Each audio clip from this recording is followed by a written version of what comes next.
कभी सोचा है कि जब हम सुबह सुबह चाय पीते हैं तो चाय की पत्तियां कप में क्यों नहीं आती? या फिर लैब में वैज्ञानिक कैसे उन रंग बिरंगे केमिकल्स को एक दूसरे से अलग कर लेते हैं? तो आज हम इसी दिलचस्प दुनिया में गोता लगाने वाले हैं, मिश्रण को अलग करने के विज्ञान में। अच्छा, तो सबसे पहला सवाल तो यही उठता है कि आखिर ये सब करने की ज़रूरत ही क्या है? क्या ये सिर्फ साइंटिस्ट के लिए कोई फैंसी लैब ट्रिक है? नहीं, बिल्कुल नहीं। असल में मिक्सचर्स को अलग करना हमारी रोज़मर्रा की ज़िंदगी और इंडस्ट्री के लिए बहुत बहुत ज़रूरी है। जरा सोचिए, अगर चाय में चाय पत्ती तैर रही हो तो मज़ा किरकिरा हो जाता है ना?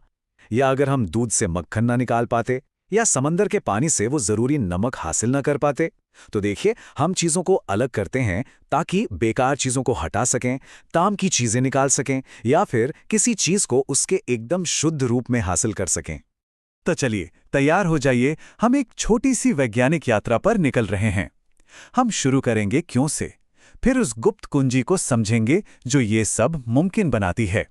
इसके बाद हम एक एक करके 3 चुनौतियों का सामना करेंगे और अंत में हमारे पास अपना खुद का एक सेपरेशन टूलकिट होगा। देखिए, हर बड़े जादू की तरह सेपरेशन के पीछे भी एक राज होता है, और वो राज ये है कि हर सेपरेशन मेथड का बस एक ही सुनहरा नियम है, और वो है मिश्रण में मौजूद चीज़ों के किसी न किसी फिजिकल प्रॉपर्टी यानी भौतिक गुण में जो अंतर है, बस उसका फायदा उठाओ। तो ये भौतिक गुण आखिर है क्या?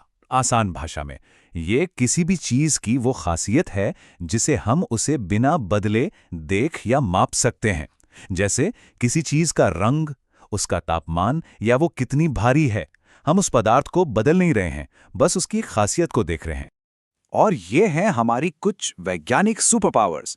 हम इन्हीं का इस्तेमाल करके मिक्सचर्स को अलग करेंगे। क्या कोई चीज़ पानी में घुल जाती है? क्या कोई चीज़ चुंबक की तरफ खींचती है? क्या कोई चीज़ दूसरी चीज़ से पहले भाप बन जाती है? बस हमें इन्हीं अंतरों को खोजना होता है। चलिए अब हमारी पहली पहेली को सुलझाते हैं। सोचिए कि गलती से आपने चीनी को रेत में मिला दिया। अब क्या करेंगे? क्या मीठी रेत खाएंगे? नहीं, हमारे पास इसे अलग करने के कुछ बहुत ही स्मार्ट तरीके हैं। अब जरा इस टेबल को देखिए, ये हमारी चीट शीट है। ये हमें बताती है कि कौन सा टूल कब इस्तेमाल करना है। जैसे हमारी रेत और चीनी वाली समस्या में, चीनी तो पानी में घुल जाती है पर रेत नहीं, तो हम पानी का इस्तेमाल करेंगे। और अगर लोहे का बुरादा सल्फर में मिल जाए तो बस एक चुंबक घुमाइए और काम हो गया। और फिर आता है ऊर्ध्वपातन, सब्लिमेशन। ये तो किसी जादू से कम नहीं है। मतलब सोचिए कि कोई ठोस चीज गर्म करने पर लिक्विड बने बिना सीधे गैस में बदल जाए, जैसे कोई जादूगर धुएं में गायब हो जाता है। कपूर इसका सबसे अच्छा उदाहरण है। ये गुण हमें बहुत सफाई से चीजों को अलग करने की ताकत देता है। ठीक है, तो अब वक्त है लिक्विड्स यानी द्रवों की दुनिया में गोता लगाने का। और यहाँ पर चीज़ें थोड़ी और दिलचस्प हो जाती हैं, क्योंकि लिक्विड्स आपस में बड़ी अलग अलग तरीकों से मिलते हैं। देखिए, जब हम पानी में जूस मिलाते हैं तो वो पूरी तरह से एक हो जाते हैं।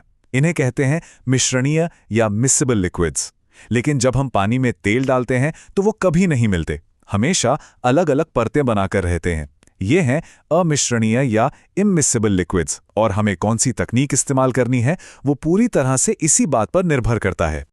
जो लिक्विड्स आपस में नहीं घुलते, जैसे तेल और पानी, उन्हें अलग करना तो बहुत आसान है। हम इस सेपरेटिंग फनल का इस्तेमाल करते हैं।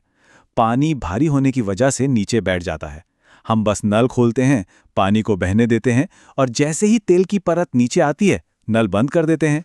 ये इतना सरल है, फिर भी कितना स्मार्ट है। विज्ञान हमेशा मुश्किल नहीं होता। लेकिन उन लिक्विड्स का क्या जो पूरी तरह से घुल मिल जाते हैं? यहाँ हम एक और सुपर पावर का इस्तेमाल करते हैं, क्वथनांक यानी कि बॉइलिंग पॉइंट। आसवन या डिस्टिलेशन एक शानदार प्रक्रिया है। परफ्यूम बनाने से लेकर कच्चे तेल से पेट्रोल और डीजल अलग करने तक यही प्रक्रिया काम आती है। सोचिए जरा, हम मिक्सचर को गर्म करते हैं। जिसका बॉइलिंग पॉइंट कम है वो लिक्विड पहले भाप बन जाता है। फिर ये भाप एक ठंडी सुरंग से गुजरती है, और जैसे ही ये बाहर निकलती है, ये वापस एक शुद्ध साफ लिक्विड में बदल जाती है, और बस हमें हमारा शुद्ध लिक्विड मिल गया। और अब हमारी आखिरी चुनौती, जिसका सामना हम लगभग हर दिन करते हैं, चाहे हमें इसका एहसास हो या ना हो, एक सॉलिड को एक लिक्विड से अलग करना। इस चुनौती के लिए हमारे टूलकिट में कई कमाल के औजार हैं। निष्पंदन यानी फिल्ट्रेशन, जो घुल नहीं रहा उसे पकड़ लो, जैसे चाय छानना। वाष्पीकरण, लिक्विड को उड़ा दो, सॉलिड रह जाएगा, जैसे पानी से नमक बनाना। अपकेंद्रण, जोर से घुमाओ, और क्रोमैटोग्राफी, रंगों की रेस लगाओ। अब ये अपकेंद्रण या सेंट्रीफ्यूगेशन सुनने में थोड़ा मुश्किल लग सकता है, पर यह बहुत ही आसान है। ये वही सिद्धांत है जो हमारी वॉशिंग मशीन में काम करता है। जब ड्रम तेजी से घूमता है तो भारी पानी बाहर की तरफ धकेल दिया जाता है। तो अगली बार जब कपड़े धुल रहे हों तो याद रखिएगा, आप विज्ञान का इस्तेमाल कर रहे हैं। और अब बात करते हैं क्रोमैटोग्राफी की। ये तो विज्ञान के जरिए एक इंद्रधनुष बनाने जैसा है। आप काली स्याही का एक धब्बा लगाते हैं और जैसे ही लिक्विड कागज पर ऊपर चढ़ता है, वो एक काला धब्बा नीले, लाल, पीले जैसे सुंदर रंगों में बंट जाता है। ये एक रेस की तरह है जिसमें हर रंग अलग रफ्तार से दौड़ता है। तो लीजिए, अब हमारे पास अपना खुद का एक वैज्ञानिक टूल किट है। इसमें हर तरह के मिक्सचर के लिए सही टूल मौजूद है। अब किसी भी मिश्रण को अलग करने की चुनौती के लिए हम तैयार हैं। बस ये पता होना चाहिए कि कौन सा टूल कब इस्तेमाल करना है। अगर आज की इस पूरी बातचीत से सिर्फ एक बात याद रखनी हो तो वो ये है, ये हमारा सुनहरा नियम है, हमारा नारा है। अंतर खोजो और मिश्रण को अलग कर लो। चाहे वो घुलनशीलता हो, घनत्व हो या क्वथनांक, बस उस एक अंतर को ढूंढ निकालिए। और ये हमें एक बहुत ही रोमांचक सवाल पर लाकर छोड़ देता है। अब जब हम ये विज्ञान जानते हैं तो सोचिए, हम इस ज्ञान का इस्तेमाल कैसे कर सकते हैं। हम गंदे पानी को कैसे साफ कर सकते हैं, या हवा से कीमती गैसों को कैसे निकाल सकते हैं, या खून के एक सैंपल से बीमारियों का पता कैसे लगा सकते हैं। सच कहूं तो संभावनाएं अनंत हैं।